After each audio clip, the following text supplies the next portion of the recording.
اللہ تعالیٰ نے داؤد علیہ السلام کے معجزات کا ذکر فرمایا ہے، یعنی پہاڑوں کا ان کے تابع ہونا، پہاڑوں اور پرندوں کا ان کے ساتھ مل کے تسبیح پڑھنا، اور جنگ سے حفاظت کے لیے ان کا زرہ بنانا، اسی طرح ہوا کو سلیمان کے تابع کرنا علیہ السلام، اور جو ان کے حکم سے ان کے تخت کو ہوا میں اڑا کر لے جاتی تھی، اور جنات کو ان کے تابع کرنا، وہ ان کے حکم سے کام کرتے تھے۔ جنات بھی، جن بھی تابع ہوتے ہیں اللہ کے نبیوں کے۔ جب نبی پاک طائف سے واپس آئے تھے تو حضور پریشان تھے، تو جنوں کی جماعت نے آ کے کلمہ پڑھا، کہا یا رسول اللہ اگر وقتی طور پر انسان نہیں مانتے تو ہم تو حاضر ہیں نا، ہمیں کلمہ پڑھا دیں۔ جن رسول اللہ کے غلام بنے تو حضرت سلیمان کا تخت بھی ہوا میں اڑتا تھا۔ کبھی کسی زمانے میں لوگ اس پر اعتراض کرتے تھے کیسے اڑ سکتا ہے، جب سے جہاز اڑنے لگ گیا ہے نا، اب سائنسدانوں نے اس پہ اعتراض کرنا چھوڑ دیا ہے، باقی بھی ساری چیزوں پہ چھوڑ جائیں گے آہستہ آہستہ۔ انسان سے مجبوری میں کوئی کام ہو جائے تو وہ تو معاف ہوتا ہے، لیکن وہ کہے کہ میں بھول گیا تھا، میرا دھیان نہیں رہا تھا، مجھے یاد نہیں رہا تھا، تو یہ غفلت ہے۔ تو غافل اب جب آپ ہو جاتے ہیں تو پھر غفلت انسان کو روز بروز زیادہ غافل کرتی جاتی ہے۔ مال کماتے کماتے مقصد مال نہیں بنانا، دولت حاصل کرتے کرتے محبت دولت کی نہیں دل میں پیدا کرنی، بال بچے، گھر بار، مکان، اس کے پیچھے بھاگتے بھاگتے ایسا نہ ہو کہ پلٹ کر دیکھیں تو ہمارا بہت سا روحانی، فکری اور ذہنی نقصان ہو چکا ہو۔ بہت سارے لوگ ہم میں سے ایسے ہیں جو الحمدللہ مقصود نہیں دولت کو بناتے، جن کا مقصود رزق حلال ضرور ہے، لیکن وہ اس کو اپنے ذہن پہ سوار نہیں کرتے، صرف دولت کی ہو کے زندہ نہیں ہے، وہ اللہ کے بندے بن کے زندہ ہے، رسول اللہ صلی اللہ علیہ وسلم کے غلام بن کے فخر محسوس کرتے۔ دولت کی طرف جتنی زیادہ ہماری توجہ ہو گئی ہے اور مال کی جانب جتنا زیادہ ہمارا ذہن ہو گیا، سارے رشتے مال میں تلنے لگ گئے، ہر چیز کو اسی عینک سے دیکھا جانے لگا ہے۔ اللہ تعالیٰ نے قرآن مجید میں ارشاد فرمایا کہ یا ایھا الذین آمنوا لا تلھکم اموالکم ولا اولادکم عن ذکر اللہ، اے ایمان والو تمہارا مال اور تمہاری اولاد تمہیں اللہ کے ذکر سے کہیں غافل نہ کر دے۔ اولاد بھی تمہاری ہے، مال بھی تمہارا ہی ہے، رہے گا بھی تمہارے پاس، لیکن اس کی موجودگی میں غافل نہ ہو جانا، غافلوں جیسی زندگی نہ بتانا۔ جو لوگ سڑک کو منزل بنا لیتے ہیں وہ رستے میں رہ جاتے ہیں۔ سڑک جو ہوتی ہے وہ راستہ ہوتی ہے، منزل نہیں ہوتی۔ یہ جو رزق ہے، دولت ہے، مال ہے، اولاد ہے، یہ تو سارا رستہ ہے اللہ کی طرف جانے کا، کہ تھوڑا سا رزق حلال کمائیں، کمر سیدھی ہو جائے، اور پھر ہم اپنے رب کریم کی عبادت کریں۔ ہم رزق حلال کمائیں تاکہ ہم ہاتھ پھیلانے سے بچیں، اور ہم اللہ کے بندوں کی ضروریات کا خیال کریں، دین کے کاموں میں اپنے آپ کو مشغول کریں، کچھ نہ کچھ اپنا حصہ پیش کریں۔ یہ مقصود تھا، یہ منزل نہیں، یہ تو صرف ایک رستہ تھا۔ ہم نے اب کیا کیا ہے کہ یہی چیز ہماری منزل بن کے رہ گئی ہے۔ رات پیسے گننا، سویرے اٹھ کے پھر گننا شروع کر دینا، پیسوں میں رشتوں کو تولنا، پیسے کے ساتھ ہی اپنے آپ کو ہر وقت لگائے رکھنا، الجھ کے رہ گئے ہیں لوگ، الجھ کے، اور پھر کوئی بندہ جیت نہیں رہا۔ ہمارے دادا بھی یہی کہتے تھے کہ کچھ پیسے کمانے ہیں تاکہ بچے پال لوں، یہ کہتے کہتے چلے گئے۔ ہمارے ابا بھی یہی کہتے تھے، پھر اس کے بعد ہم نے بھی یہی بولنی شروع کر دی ہے، تو جیتا تو کوئی بھی نہیں، جیتا تو کوئی بھی نہیں۔ مال کو ضرور حاصل کرے۔ حضرت بہاءالحق نقشبند بخاری رحمۃ اللہ علیہ فرماتے، میں نے نا مینا کے میدان میں ایک نوجوان دیکھا جو لاکھوں کا کاروبار کر رہا تھا، لاکھوں کا، دیناروں کا کاروبار کرتا تھا، سونے چاندی ہیرے جواہرات کا کام کرتا تھا، لیکن فرماتے میں نے اس کے دل پہ نظر ڈالی، لاکھوں کا کام کرتا تھا پر اس کا دل ایک منٹ کے لیے بھی اپنے رب کی یاد سے غافل نہیں تھا۔ ہر وقت اس کا دل اپنے مالک کی یاد میں مصروف تھا، ہر وقت۔ ارشاد فرماتے ہیں کہ میرا شروع میں اس کے بارے میں گمان یہ تھا کہ دیکھو یہ شخص کیا کر رہا ہے، پیسہ کما رہا ہے، دولت کے چکر میں پڑا ہوا ہے۔ فرماتے ہیں کہ پھر میں نے ایک اور منظر دیکھا، ایک اور رنگ میں نے دیکھا کہ وہ کما رہا تھا، اور پھر اختتام حج پہ میں نے دیکھا کہ جو کمایا تھا سارا اللہ کے بندوں پہ خرچ کر رہا تھا۔ آپ اور میں، ہم نے دیکھنا صرف یہ ہے کہ کہیں ایسا تو نہیں ہے کہ دولت میں الجھ گئے ہیں۔ بہت سارے لوگوں نے یہ کہا تھا، ہم سنتے تھے جب کوئی آدمی جانے لگتا تھا نا پردیس پیسہ کمانے کے لیے، تو وہ کہا کرتا تھا کہ میں ملک سے باہر جا رہا ہوں، 2 4 5 سال لگا کے آؤں گا، واپس آ کے پھر یہاں میں نے کوئی کام کرنا ہے، تھوڑے سے پیسے کماؤں تاکہ یہاں نہ پھر میرا سلسلہ کوئی بن جائے۔ وہ 3 سال لگانے گئے تھے پر 30 گزر گئے ہیں، لوٹ کے واپس کوئی نہیں آئے۔ وہ 4 سال کا کہہ کے گئے تھے پر سال 40 ہو گئے، لوٹے نہیں۔ کیوں نہیں لوٹے؟ اس لیے کہ پہلے مفاد چھوٹا تھا، خیال یہ تھا کہ تھوڑے سے پیسے آ جائیں گے، بچوں کا خرچہ چلنے لگ جائے، فیسیں پوری ہونے لگ جائیں، اور مجھے کسی سے مانگنا نہ پڑے، تو بس پھر میں کامیاب ہوں۔ یہ طے کیا تھا۔ اس کے فوراً بعد پھر جب باہر گئے تو خیال آیا کہ نہیں، صرف پنکھے کا نہیں، اے سی کا بل بھی دینا پڑے گا۔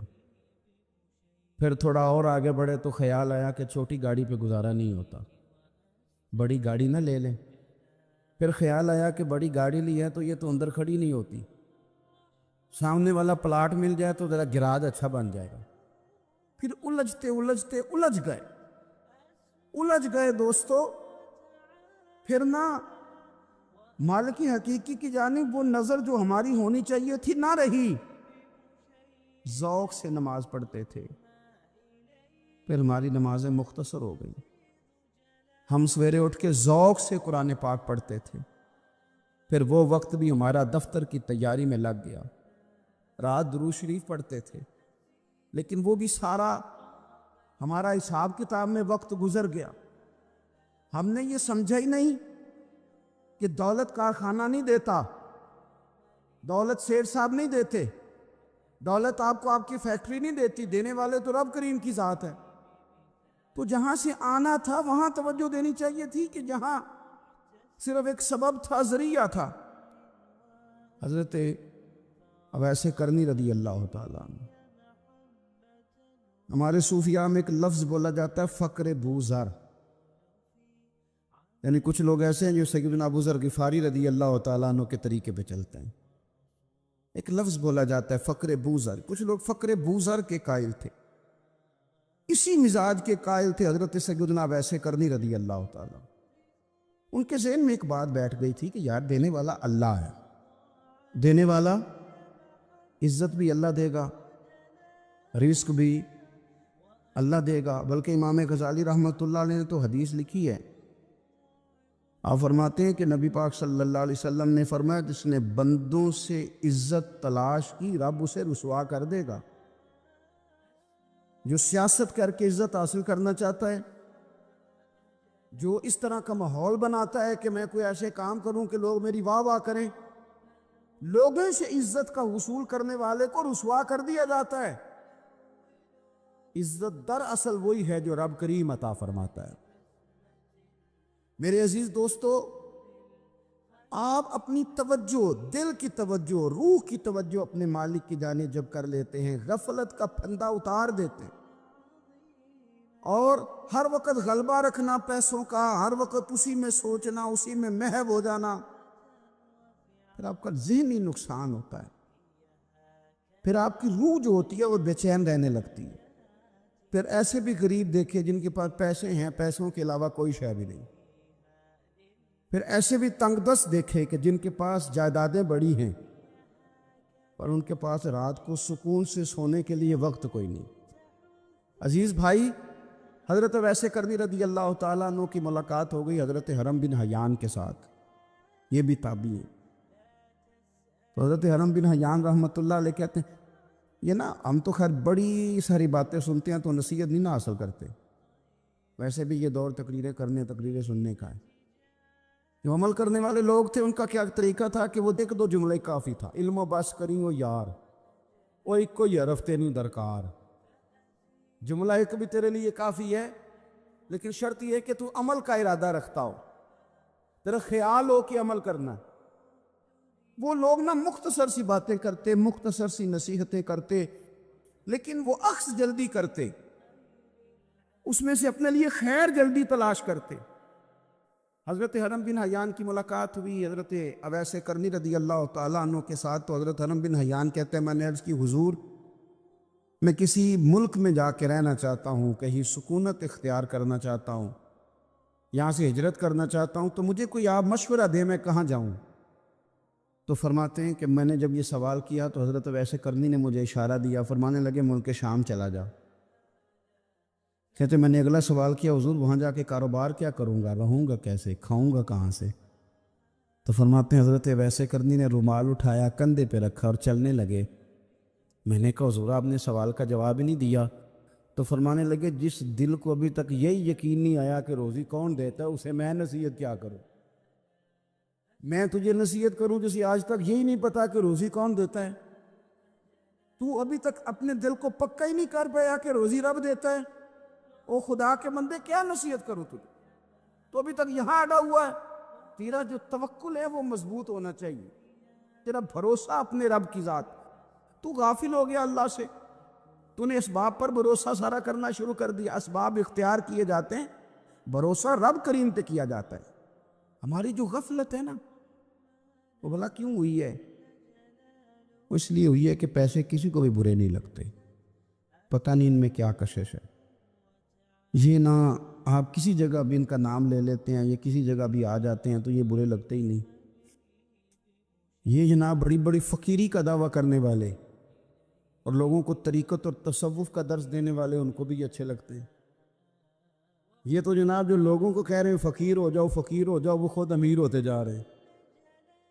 یہ پتہ نہیں ان میں کیا ہے ایسا خاص۔ ہمارے ایک استاد تھے تو مزاج میں بڑی ظرافت تھی، حالانکہ بڑے اللہ والے بندے تھے، تو بات بڑی وہ دل لگی کی کیا کرتے تھے۔ تو ایک دن ہم نے پوچھا استاد جی خوشبو کون سی اچھی لگتی ہے؟ کہنے لگے بیٹا جو پیسوں میں سے آتی ہے وہ مجھے بڑی اچھی لگتی ہے، اس لیے کہ ملتے کم ہیں۔ ہمارا نا جب اس طرح کا ذوق بن جاتا ہے نا، آپ مزاج بنا لیتے ہیں پیسوں کا۔ لوگ سمجھتے ہیں کہ غریبی کا ڈر شاید زیادہ ڈر ہے، لیکن کبھی آپ دروازہ رسول پہ جائیں نا تو حضور نے تو کوئی اور ڈر بیان کیا ہے۔ حضرت ابو عبیدہ بن جراح رضی اللہ تعالیٰ عنہ بحرین سے نا مال لے کے آئے بہت سارا، حضور نے بھیجا، جزیہ لینے گئے یا مال غنیمت کا کچھ مال تھا، آپ لے کے مسجد میں آئے تو لوگوں کو پتہ چل گیا کہ آج مال آیا ہے۔ اب سب کو حصہ ملتا تھا اس میں سے، بدریوں کو زیادہ ملتا تھا، باقی لوگوں کو بھی ملتا تھا۔ تو فجر کی نماز کے بعد لوگ گھروں کو جایا کرتے تھے، لیکن آج پتہ چلا نا مال آیا ہے۔ تو یہ سیاستہ میں حدیث موجود ہے، سب لوگ مسجد میں بیٹھے رہے۔ حضور علیہ السلام نے فرمایا تمہیں پتہ چل گیا مال آیا ہے؟ عرض کی حضور ہاں۔ فرمایا تمہیں بانٹنے لگے ہیں، دینے لگے ہیں۔ ہم نا غریبی سے ڈرتے ہیں، ہم اپنے بچوں کے لیے دعا کرتے ہیں ان پہ غربت نہ آئے، ہم اپنے بہن بھائیوں کے لیے دعا کرتے ہیں ان پہ غربت نہ آئے، کرنی چاہیے، لیکن ذرا اس حدیث کے مفہوم کو بھی دیکھیے گا۔ نبی پاک صلی اللہ تعالیٰ علیہ وآلہ وسلم نے فرمایا تمہیں دینے لگے ہیں، مال آ گیا ہے، لیکن میرے کریم نے اپنی امت کے لیے جس چیز کا ڈر محسوس کیا وہ کیا ہے؟ حضور کے دل میں کس چیز کا خدشہ تھا وہ کیا ہے بیان کیا؟ حضور فرمانے لگے لوگو مجھے تم پر غربت کا ڈر نہیں، یہ ڈر نہیں کہ تم غریب ہو جاؤ گے، بلکہ مجھے تو ڈر ہے کہ تم پر دولت پھیلا دی جائے گی، تم زیادہ مالدار ہو جاؤ گے۔ خوف غریبی کا نہیں، خوف تمہارے مال کا ہے۔ اور حضور فرماتے ہیں کہ پھر تم انہی باتوں میں مبتلا ہو جائے گا جن میں پرانی امتیں مبتلا ہوئی تھیں، اور جب وہ اللہ کی نافرمانی میں مبتلا ہوئی تھی تو پھر وہ ہلاک کر دی گئی تھی۔ مجھے ڈر ہے، مجھے ڈر ہے۔ ہاں، جہاں دولت آتی ہے وہاں سستی بھی آتی ہے، جہاں دولت آتی ہے وہاں معاذ اللہ عیاشی بھی آتی ہے، جہاں دولت زیادہ آ جاتی ہے وہاں پھر لوگ ہر چیز کو دولت میں تولنے لگتے ہیں۔ جہاں دولت زیادہ آتی ہے میرے بھائی، پھر لوگ سمجھتے ہیں کہ ہر چیز میں خرید لوں گا، پھر لوگوں کے ذہنوں کے اندر اس طرح کا فطور آتا ہے۔ حضور نے فرمایا مجھے ڈر ہے تمہارے دولت مند ہونے کا، ڈر ہے دولت مند ہونے کا۔ یارو، اپنے پیسوں سے ڈرا کرو، اپنی جائیدادوں سے ڈرا کرو، اپنے مال سے ڈرا کرو۔ وہ ہم نے جو بڑے بڑے محلات تعمیر کرنے شروع کیے ان سے ڈرا کرو، اس لیے کہ حضور نے فرمایا مجھے ڈر ہے۔ حضرت ابوبکر صدیق رضی اللہ تعالیٰ عنہ تشریف فرما تھے۔ ہمارے بچے بہت زیادہ آسانی مانگتے ہیں۔ اقبال نے کہا لہو مجھ کو رلاتی ہے جوانوں کی تن آسانی۔ جب میں جوانوں کا مزاج دیکھتا ہوں کتنے آرام پسند ہو گئے ہیں تو پھر میری آنکھوں سے لہو بہتا ہے۔ لہو مجھ کو رلاتی ہے جوانوں کی تن آسانی۔ ان کا وجود اتنا آسانی کا ماحول لینا چاہتا ہے، ذرا سی بھی کوئی تکلیف آپ دیکھ لیں، لائٹ بند ہو جائے تو مصیبت کھڑی ہو جاتی۔ کسی جگہ چند منٹ کے لیے، آدھے گھنٹے کے لیے ٹریفک بند ہو جائے تو مثلاً کیا ہو جائے گا، لیکن یہ کہ طبیعتوں میں تلخی، اور جب وہ گاڑیاں آہستہ آہستہ چلتی ہیں تو ایک دوسرے سے آگے بڑھنے کی وہ شدت، وہ ہمارے مزاج میں ایک دوسرے کے بارے میں دل میں بڑے بڑے جملے، کیوں؟ اس لیے کہ ہماری طبیعت آسانی پسند ہے۔ ذرا سی بھی کوئی رکاوٹ ہم نہیں برداشت کرتے، تھوڑی دیر کے لیے ٹھہرنا پڑ جائے ہمارے لیے بڑا مشکل کام ہے۔ داتا صاحب رحمۃ اللہ علیہ نے کشف المعجوب کے اندر لکھا ہے کہ صوفیاء کا ایک گروہ ایسا گزرا ہے جو ملامتی کہلاتے ہیں۔ ان کو لوگ برا کہیں تو وہ خوش ہوتے ہیں۔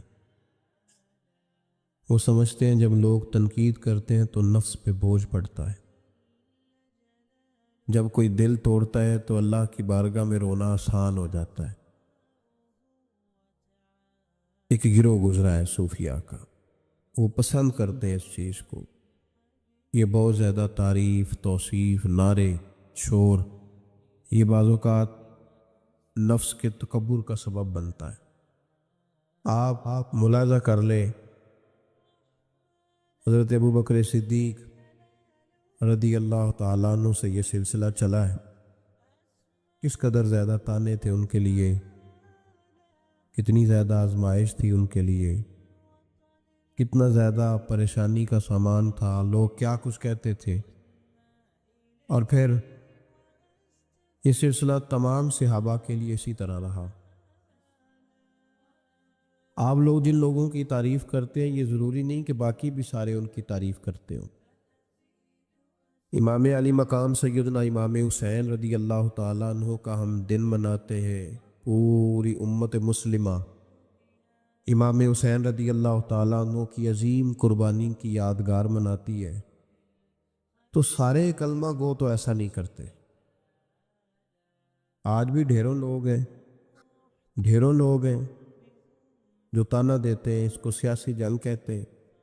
دین کے لیے یہ جو آزمائش رہی، یہ جو تانا رہا، یہ جو تنقید رہی، یہ اس کا حسن رہا،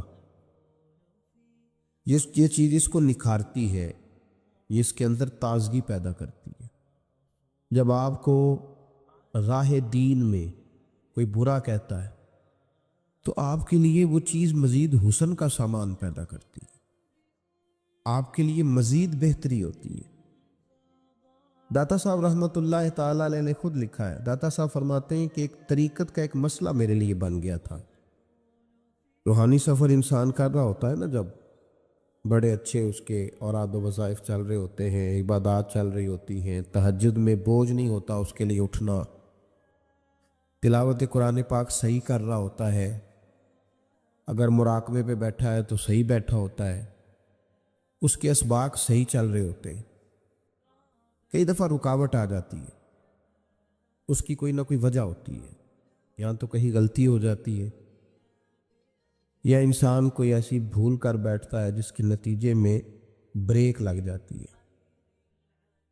داتا گنج بخش علی حجویری رحمۃ اللہ تعالیٰ علیہ ارشاد فرماتے ہیں کہ میرا طریقت کا کوئی مسئلہ بن گیا، روحانی سفر جو میں طے کر رہا تھا۔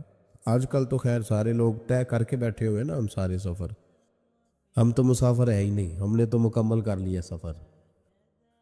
ہم تو گفتگو کرتے ہیں تو ایسے لگتا ہے کہ جیسے طریقت کے اماموں میں ہمارا نام لکھا جائے گا۔ بالکل، ہم کوئی ماحول ہی نہیں ایسا کہ کوئی سیکھے، کوئی پوچھے، کوئی سوال کرے، کوئی آگے بڑھنے کی کوشش کرے، مزاج نہیں رہا ہمارا۔ تو داتا صاحب کہتے ہیں میں ایک روحانی مسئلے میں الجھ گیا تھا، تو میں نے بڑے اوراد کیے، وظائف پڑھے، بڑا میں نے اللہ اللہ کی، بڑا کچھ کیا، جو ممکن تھا میں نے کیا، کئی مزارات پر حاضری بھی دی، صدقات و خیرات بھی کیے، لیکن وہ میرا مسئلہ حل نہیں ہوتا تھا۔ وہ ایسا مسئلہ تھا جو الجھ گیا، مجھ سے حل نہیں ہو رہا تھا۔ آپ فرماتے ہیں میں چلتے چلتے ایک مسجد میں گیا تو وہاں کچھ درویش بیٹھے تھے، درویش، اور وہ عجیب مجذوب صفت لوگ تھے، ایک گروہ ان کا پورا بیٹھا ہوا تھا۔ فرماتے ہیں انہوں نے میری طرف دیکھا تو میرا مذاق اڑانا شروع کر دیا، پھر انہوں نے خربوزے کھانے شروع کیے، وہ خربوزہ کھاتے تھے اور چھلکے مجھے مارتے تھے۔ آپ فرماتے ہیں وہ چھلکے مار کے پھر ہنستے تھے، پھبتیاں کستے تھے، میرا مذاق اڑاتے تھے۔ فرماتے ہیں وہ میرا مسئلہ جو کئی دنوں کا اٹکا ہوا تھا، حل نہیں ہو رہا تھا، ان کی یہ حرکت کرنے سے میرا وہ والا مسئلہ اللہ نے حل فرما دیا۔ میرے اندر وہ تازگی پیدا ہو گئی۔ جب کوئی شخص خبر لاتا ہے نا آپ کے لیے جب کوئی خبر لاتا ہے کہ فلاں نے آپ کو برا کہا، تو اس میں محاذ نہیں قائم کرنا چاہیے۔ ایک ہم لوگ محاذ بنا لیتے ہیں، جو موقع ہماری عین اصلاح کا ہوتا ہے، جس میں ہمارے لیے بڑے اسباق ہوتے ہیں، ہماری بہتری بہت زیادہ اس کے اندر مضمر ہوتی ہے، ہم اس کو سمجھتے ہی نہیں۔ یہ جو دین کے لیے تانا ہوتا ہے نا جے کر، یہ تانے نصیب ہو جائیں ہمیں، اگر ہمارے مقدر میں آ جائیں یہ تانے، تو یہ بڑا فائدہ کریں گے، یہ نفع کریں گے۔ بہت سارے تانے ہم برداشت کرتے ہیں، لوگ بہت ساری برادریوں کو اچھا نہیں سمجھتے، ہم سہتے ہیں، ابھی کوئی برادری چھوڑ کے نکلا تو نہیں۔ بہت سارے لوگ بہت ساری چیزوں کو اچھا نہیں سمجھتے، لیکن ہم نے احتجاج تو نہیں کیا۔ مذہب کے معاملے میں ذرا سا ہلکا سا کو تانا دیتا ہے۔ میں نے کہا کہ آپ دیکھیں نا داتا صاحب نے کتنی خدمت کی، تو کیا سارے لوگ اچھا کہتے ہیں داتا صاحب کے مزار کو؟ آج بھی اتنی لمبی زبانیں نکال کے لوگ کہتے نہیں وہ شرک کا اڈا ہے معاذ اللہ۔ بابا فرید علیہ رحمہ، زہد الانبیاء، شیخ الاسلام، تو کیا ساری دنیا ان کو صحیح کہہ رہی ہے آج بھی؟ تو یہ تو بھائی لطف ہے، آپ اس لطف کا رنگ کیوں خراب کرتے؟ اس کا ذائقہ لیں، اس طرف بھی توجہ کریں، اس پر غور کریں۔ میرے اعلیٰ حضرت فاضل بریلوی رحمت اللہ تعالی علیہ، اعلیٰ حضرت رحمت اللہ علیہ کے زمانے میں لوگ انہیں مجدد کہتے تھے، ان کے زمانے میں ہی انہیں امام اہل سنت کہا جاتا تھا۔ ان کے دور میں بڑے بڑے شیخ الحدیث، بڑے بڑے لوگ ان کی بارگاہ میں آ کے بیٹھا کرتے تھے۔ سید دیدار علی شاہ صاحب رحمت اللہ علیہ عمر میں ان سے بڑے تھے، لیکن پھر بھی ان کی خدمت میں آ کے بیٹھتے تھے۔ صدر اللہ فاضل سید نعیم الدین مراد آبادی جیسی شخصیات ان کی بارگاہ میں رات کو بیٹھا کرتے تھے۔ بڑے بڑے قیمتی لوگ، حضرت محدث صورتی، یہ مرید تھے مولانا فضل الرحمان گنج مراد آبادی رحمت اللہ علیہ کے، اور پڑھا بھی انہی سے، خلافت بھی انہی سے، سارا سلسلہ انہی سے، لیکن ہر وقت اعلیٰ حضرت کے پاس بیٹھے رہتے تھے، اور عمر بھی اعلیٰ حضرت سے زیادہ تھی۔ تو کچھ لوگوں نے کہا کہ سارا سلسلہ وہاں ہے، بیٹھے یہاں رہتے ہو۔ فرمانے لگے یار جو ایمان کی لذت ان کے پاس ملی ہے وہ کسی اور جگہ نہیں ملی، ہر چیز اپنی جگہ پہ، لیکن اس کے ساتھ ساتھ ایک دوسرا پہلو بھی تھا۔ جس طرح آج لوگوں نے شور ڈالا ہے نا، اتنی تنقید شاید کسی شخص پہ ہوتی ہو جتنی فاضل بریلوی پہ معاذ اللہ کی جاتی ہے۔ لوگ بدعتی کہہ کے، قبر پرست کہہ کے، بڑا کچھ کہہ کے تانے نہیں دیتے، انہیں الزامات نہیں لگتے. تو یہ آج نہیں شروع ہوئے، یہ اس زمانے میں بھی یہ سلسلہ جاری تھا. حضرت مولانا ظفر الدین صاحب بہاری رحمۃ اللہ تعالی علیہ بہت بڑے عالم تھے، بخاری کی شرح فرمائی، اور اعلیٰ حضرت کے خلفاء میں سے تھے، بڑے قابل آدمی تھے، بہت بڑے عالم تھے. تو پیار بھی بڑا تھا. جس سے محبت ہوتی ہے اس کی غیرت بھی انسان کے دل میں ہونی چاہیے. تو خطوط پڑھنے کی اور جواب دینے کی ڈیوٹی بھی حضرت مولانا ظفر الدین بہاری رحمۃ اللہ علیہ کی تھی. تشریف فرما تھے، بیٹھے ہوئے تھے، تو خط آتے تھے. اب ہمارے ہاں ٹیلی فون آتے ہیں، کام آسان ہو گیا ہے. پرانے زمانے میں خطوط آیا کرتے تھے، اور خطوط کے جواب لکھنا ایک بہت بڑا کام ہوتا تھا. باقاعدہ مشائخ کے پاس کچھ لوگ ایسے موجود ہوتے تھے جو صرف خطوط کے جواب دیتے تھے، اور اگر کوئی فتوے کا معاملہ ہوتا تھا تو وہ فاضل بریلوی علیہ رحمہ خود لکھا کرتے تھے. تو خط کچھ آئے، مولانا ظفر الدین بہاری رحمۃ اللہ علیہ پڑھنے لگے، سنانے لگے، جواب اعلیٰ حضرت فرمانے لگے، وہ لکھنے لگے. تو ان خطوط کے اندر 2-3 خطوط ایسے بھی آئے جس میں لوگوں نے اعلیٰ حضرت کو گالیاں لکھی ہوئی تھی معاذ، بڑے سخت جملے کہے تھے، اور ایسی باتیں کہی تھیں کہ جو وہ پڑھتے گئے تو انہیں جلال آتا گیا. بڑے مریدین اعلیٰ حضرت کے حاجی لال خان جیسے بڑے رئیس اعظم لوگ تشریف فرما تھے. جب یہ خطوط پڑھے گئے جلال آیا سب مریدین کو، اور جوش میں مولانا ظفر الدین بہاری کہنے لگے میں ان پر مقدمہ کروں گا، میں کچہری جاؤں گا، عدالت جاؤں گا، میں مقدمہ کروں گا، انہیں سزائیں دلواؤں گا. اعلیٰ حضرت رحمۃ اللہ علیہ مسکرا کے ان کا چہرہ دیکھنے لگے، فرمانے لگے اس طرح کر، ان کو بند کر، اور یہ میرے سے چابی لے، فلاں الماری کھول، اس کے فلاں دراز میں کچھ خط پڑے ہیں وہ بھی نکال کے لا. آپ کہتے میں گیا، وہ خطوط میں نکال کر کے لایا، اور لا کر میں پڑھا. ان کو کھولا تو کسی نے اعلیٰ حضرت کو امام اہل سنت لکھا ہوا تھا، کسی نے لکھا تھا مجدد آپ، کسی نے لکھا تھا کہ ہندوستان کے حسان بن ثابت بھی آپ ہی ہیں رضی اللہ. کسی نے کوئی لقب دیا، کسی نے کوئی.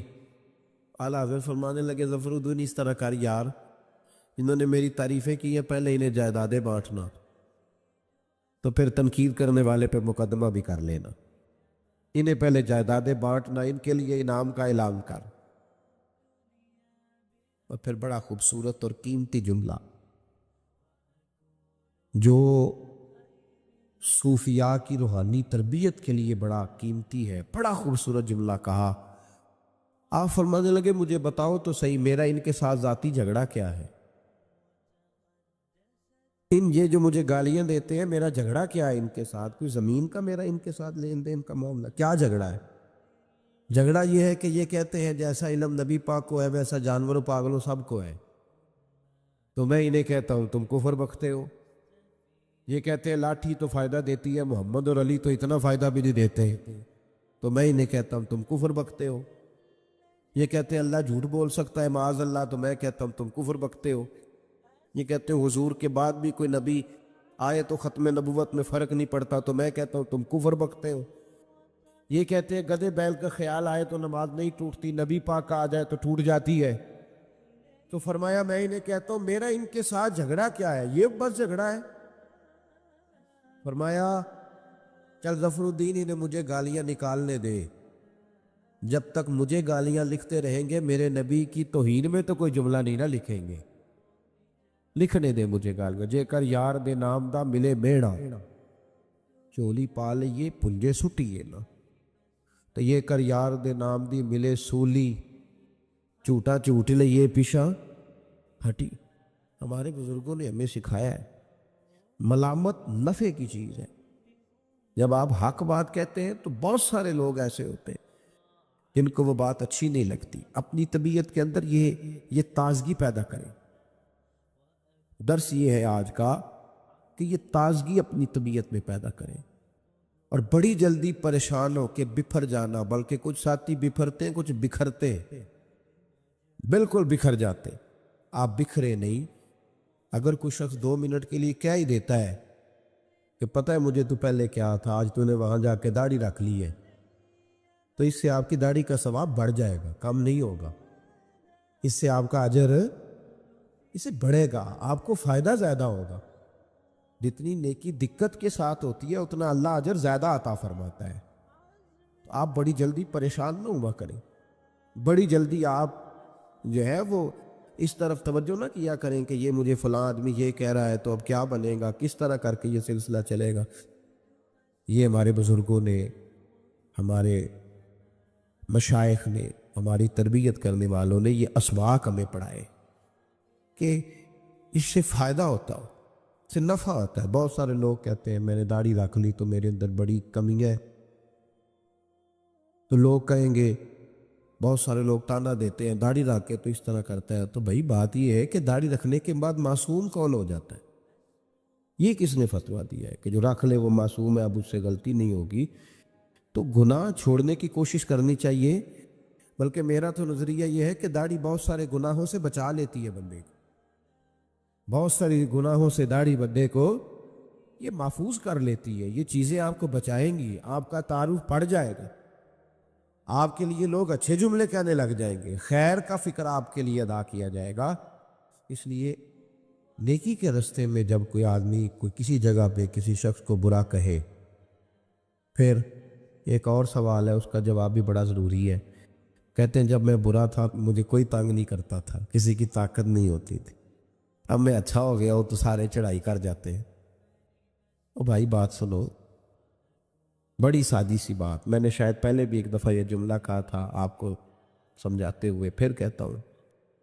میرے محبوب پاک صلی اللہ تعالیٰ علیہ وسلم کی سیرت کے جو کمالات ہیں ان میں سے ایک بہت بڑا کمال یہ ہے کہ نبی پاک کی ذات تک لوگوں کی رسائی بڑی آسان تھی، آسان رسائی تھی، کسی کو مشکل، کسی کو دقت نہیں ہوتی تھی حضور تک پہنچنے میں، آسان رسائی۔ اگر کچھ شخص سمجھنے لگ گیا تیرے بارے میں کہ تجھے میں کچھ کہہ لوں گا تو اب یہ کچھ کہے گا نہیں، تو اس میں حرج کیا ہے؟ کیا حرج ہے؟ اور ایک نسخہ اور دے رہا ہوں، اس پہ بھی عمل کر کے دیکھیں۔ ایک ہوتا ہے کسی کے ساتھ لڑائی کرنا، وہ 2 منٹ کی ہوتی ہے۔ آپ کو کسی نے کچھ کہا، جواب میں آپ نے 2-3 باتیں کی، تو یہ 2 منٹ کی جنگ ہے، یہ ختم ہو گئی۔ اس سے آپ کو سکون نہیں ملے گا، اور اگر آپ سزا دینا بھی چاہتے ہیں تو سامنے والے کو سزا نہیں ملے گی۔ لیکن اگر سامنے والے نے سخت جملہ کہا اور آپ نے مسکرا کے اسے دیکھا اور پھر آپ نے خاموشی اختیار فرمائی، آپ تو خوش ہو کے گھر آ جائیں گے، وہ ساری رات سو نہیں سکے گا۔ اس کے لیے مشکل بن جائے گی کہ میرے ساتھ اس نے کر کیا دیا ہے، کیا کر دیا اس نے میرے ساتھ، کیا اس نے کر دیا میرے ساتھ۔ تو ملامت فائدہ مند چیز ہے، اس کو حاصل کریں، یہ ہمارے بزرگوں کا طریقہ ہے۔